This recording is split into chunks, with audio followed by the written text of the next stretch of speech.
C'est dans son atelier qu'il passe la majeure partie de son temps.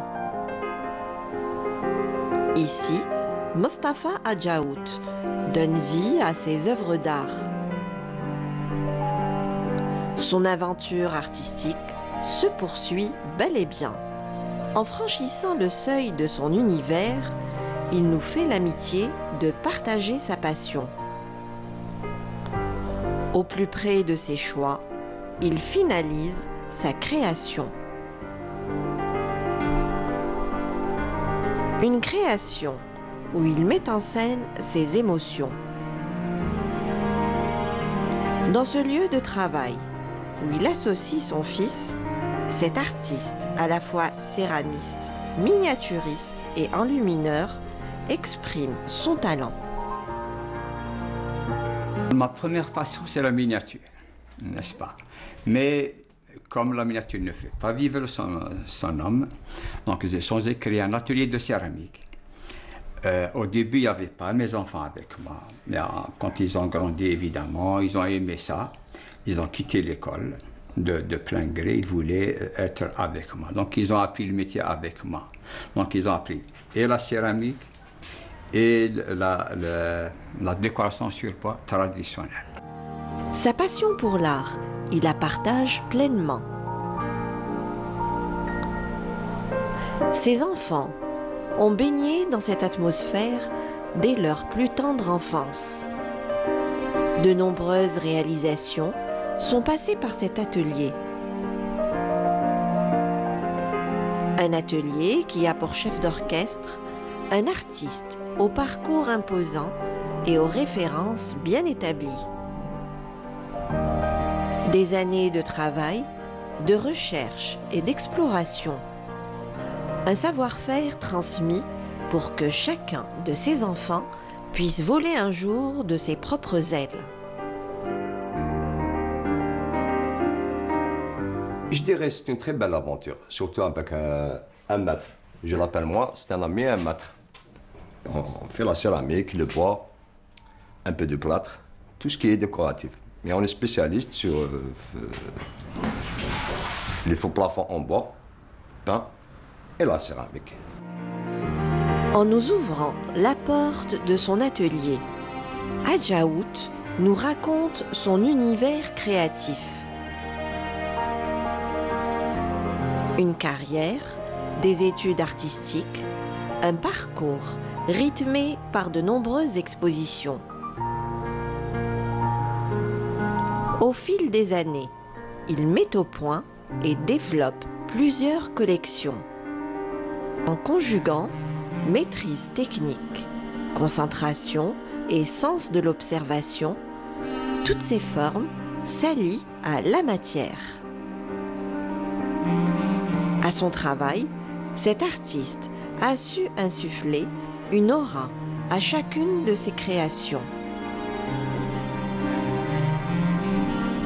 Entre tradition et modernité, il développe son propre langage.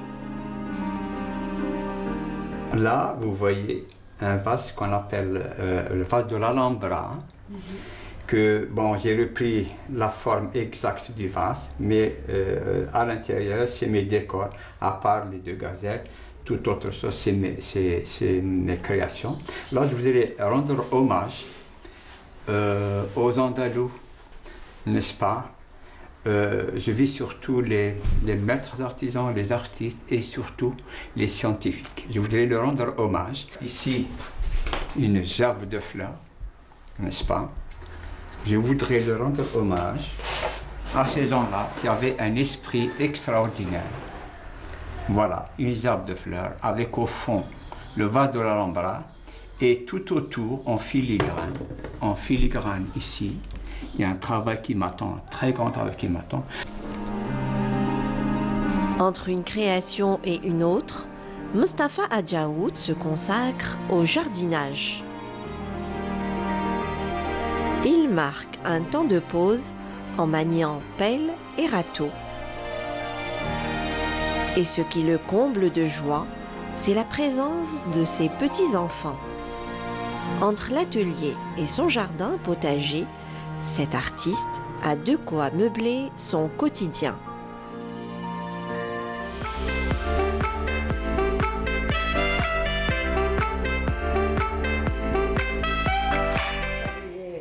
Voilà, bien, de retour sur le plateau de Bonjour d'Algérie. N'est-ce pas en train de revenir un peu sur le parcours d'un artiste qu'elle aime beaucoup, celui qu'on vient de découvrir. Bonjour Nassiba.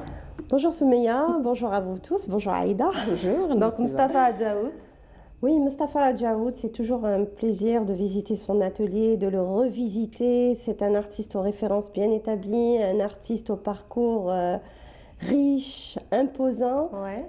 Et vraiment, ça me met du baume au cœur de revoir le reportage ce matin. Eh ben, on va en parler. Aïda, bonjour. Bonjour Soumeya. Comment ça va? Très très bien. Alors aujourd'hui, le monde célèbre la journée mondiale, la journée internationale du câlin. Câlin, oui. Câlin, j'aime bien. Nous allons en parler dans un petit moment, tout de suite après la rubrique, bien évidemment, mosaïque. Alors, Mustapha Adjaout. Oui, Mustapha Adjaout, je disais que c'est un artiste qui porte plusieurs casquettes. Il est calligraphe, céramiste, artiste peintre. C'est quelqu'un qui a un parcours très très imposant. Il est passé par l'École supérieure des beaux-arts d'Alger où il a fait ses classes dans les années 60. Et là, il y a ses enfants qui prennent la relève. On a vu un de ses fils dans l'atelier en train de travailler avec lui. Et il a exposé à maintes reprises son parcours, je dirais, est rythmé par de nombreuses expositions personnelles et collectives, aussi bien en Algérie qu'à l'étranger. Et c'est vraiment une référence dans le monde des arts plastiques en Algérie. Vraiment, c'est un artiste qui a beaucoup de mérite, et qui a su imposer par son talent, par son travail. Il est arrivé à un travail de maturité. Il a vraiment son empreinte. Quand on visite une expo collective, s'il y a une de ses œuvres exposées, on reconnaît tout de suite le cachet particulier, la touche personnelle de Mustapha Adjaout. Et ben voilà. Alors, la galerie Iflo Design accueille également, depuis vendredi, l'exposition de l'artiste calligraphe, peintre et photographe Abdelhalim Bouhalfa. Bouhalfa, tout à fait. Il expose depuis samedi dernier au niveau de la galerie Iflo Design qu'anime et dirige Madame Emel Kasmi, qu'on a eu l'occasion, Bara Kasmi, pardon, on a eu l'occasion de la recevoir à plusieurs reprises ici dans Bonjour d'Algérie pour annoncer ces événements, pour parler de ces événements aussi. C'est une galerie qui est active, qui est ouverte, je dirais, à toutes les aventures créatrices, qui encourage les jeunes talents aussi, et qui aussi expose les artistes confirmés tels que Abdelhalim Bouhalfa, qui a un parcours. Je ne connaissais pas personnellement, j'entendais parler, j'ai pas eu le plaisir de visiter, de découvrir ses expositions parce qu'il est parti dans les années 90, il s'est exilé durant la décennie noire. Et là, il est de retour pour exposer ses œuvres d'art. Il est à la fois peintre, calligraphe, céramiste. Il a fait aussi ses classes au niveau de l'École supérieure des beaux-arts d'Alger. Et cette fois-ci, il anime aussi, il est installé, il est parti compléter, je dirais, ses connaissances à Tourcoing, à Limoges. Il s'est installé quand même dans les années 90 quand il s'est exilé. Donc oui, en France, il est parti compléter ses connaissances dans des écoles d'art. Et là, il a eu à exposer à plusieurs reprises. Je dirais aussi que son parcours est rythmé par de nombreuses expositions. Seulement, il a énormément exposé. Il est beaucoup plus connu à l'étranger qu'en Algérie. Et là, il est de retour et il expose ses œuvres d'art. Donc, la galerie Iflo Design a ouvert toutes grandes ses portes pour cet artiste plasticien. Il a intitulé son exposition, Soumeya, Hommage. Hommage. Alors, l'exposition se prolongera jusqu'au 31 janvier Tout à fait. Donc, on va visiter l'expo. Allez, on va visiter l'expo. Un artiste à la fois calligraphe, peintre et photographe, Abdelhalim Bouhalfa expose ses œuvres à la galerie Iflo Design au Télémili, des œuvres qui interpellent, nous dit Nassiba Jaïdir dans le reportage que nous allons suivre ensemble. Regardez. C'est dans cette galerie qu'il met en regard ses œuvres d'art. Abdelhalim Bouhalfa nous donne à apprécier son talent d'artiste. Un artiste au parcours imposant et aux références bien établies. À la fois peintre, calligraphe et photographe, il nous présente ses dernières créations. Des créations qui révèlent et interpellent. À Ifrou Design, la calligraphie arabe tient la vedette. On peut dire que j'exprime avec la calligraphie. Je ne suis pas un calligraphe, je suis un plasticien calligraphe, mais en France, c'est vrai, je suis connu comme calligraphe. Ils m'ont mis une colle calligraphe parce que je donnais des cours de calligraphie.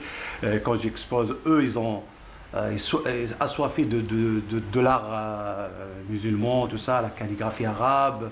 Quand ils ne savent pas lire, écrire, tout ça, ils viennent dessiner. Et là, il y a des gens qui me posent la question, est-ce qu'on peut venir dans l'atelier, mais on ne sait pas lire? Je dis, il n'y a pas de problème, parce que la calligraphie, c'est un art de l'écriture.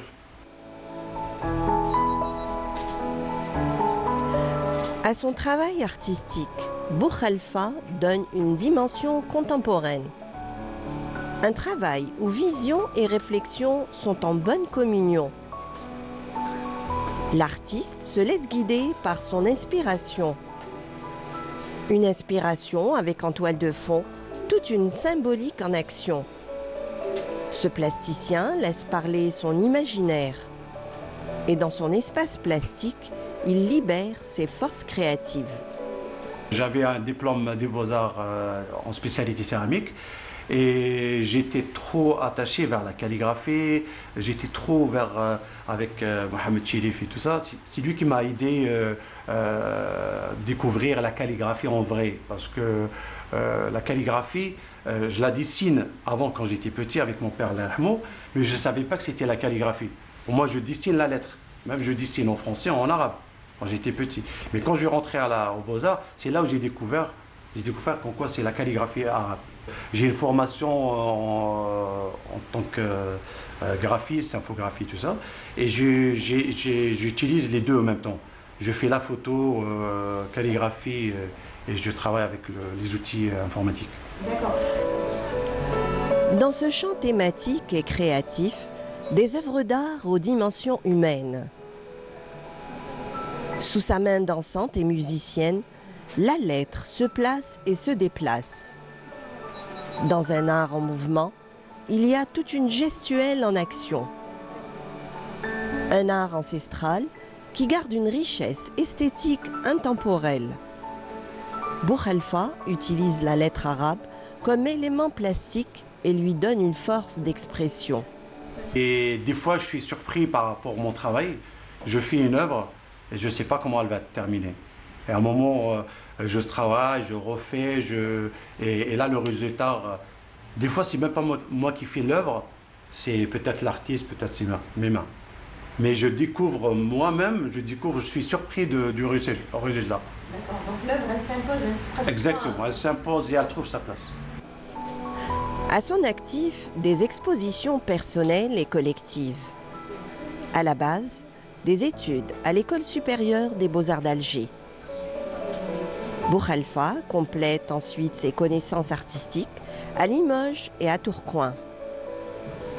Actuellement, il vit et travaille en France. C'est avec un grand bonheur qu'il revient exposer en Algérie. Le monde qui avait ouvert les salles, j'étais surpris. Et l'artiste n'a pas besoin de choisir, de préparer des outils. Tout ce qu'il trouve devant lui, il le fait. Avec le qalam, avec un pinceau, avec un bout de papier, avec un carton. Ça veut dire qu'il y a toujours... En même temps, généralement, c'est vrai, j'utilise l'encre. L'encre, un petit peu de peinture, mais plus photo, installation, un petit peu de céramique. Dans cette exposition, Boukhalifa rend hommage aux victimes de la décennie noire. Une exposition qu'il dédie à leur mémoire. Malgré son exil, ce plasticien reste très attaché à ses racines et porte l'Algérie dans son cœur.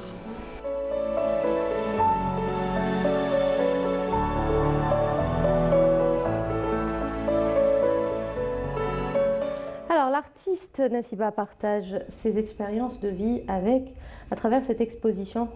Ses expériences de vie tant en Algérie qu'à l'étranger, avec donc les visiteurs de cette exposition. Tout à fait, il était très content. Bon, j'étais pas présente malheureusement le jour du vernissage, mais il y a eu beaucoup d'échos très favorables concernant son exposition. Il a eu beaucoup de monde, il a ses amis, ses anciens, les étudiants qui étaient avec lui à l'école des Beaux-Arts, qui sont fait un petit passage aussi avec lui aux Beaux-Arts. Et il était vraiment très très ému, paraît-il, le jour du vernissage. Bon, c'est normal. Tout à fait. Et là, donc c'est le grand retour. Il a intitulé son exposition Hommage, il l'a dit dans le reportage. Il rend hommage à toutes les victimes, à sa famille, aux membres de sa famille qui ont été assassinés durant la décennie noire, aux victimes aussi, à toutes les victimes de la décennie noire. On a vu une vidéo, on a vu aussi, il y a des hommes de culture, des écrivains, des poètes, des journalistes. On a vu Chab Hasni, oui, Chab Hasni, Aloula, on a vu Rabbi Yarhamoum, Yifsah, le journaliste Yifsah. Exact, Yifsah. Allah Yarhamou, et tant d'autres aussi personnes qui ont été victimes, qui ont été assassinées durant cette décennie noire. Et malheureusement, il s'est exilé durant cette décennie. Il a aussi, toute sa famille a été aussi, des membres de sa famille ont été victimes aussi de la décennie noire. Ils ont été assassinés, donc il a dû partir précipitamment en France. Il s'est exilé. Et là, ça faisait quand même longtemps qu'il n'était pas revenu en Algérie. Donc à toutes ces victimes de la décennie noire, il leur dédie cette exposition. Donc une très belle exposition qui a reçu de bons échos auprès des visiteurs. Donc c'est la calligraphie qui tient la vedette dans cette exposition. Il devait faire une installation aussi, il devait exposer une installation consacrée à la céramique. Malheureusement, il n'a pas pu le faire, mais quand même, la calligraphie tient la vedette dans cette exposition. Il extériorise tous ses états d'âme, toutes ses émotions d'artiste, et les extériorise à travers cette exposition, je dirais, aux dimensions profondément humaines. Voilà, c'est dit. Merci beaucoup, Nasiba. Merci à vous. À la semaine prochaine avec Inch'Allah, Inch'Allah.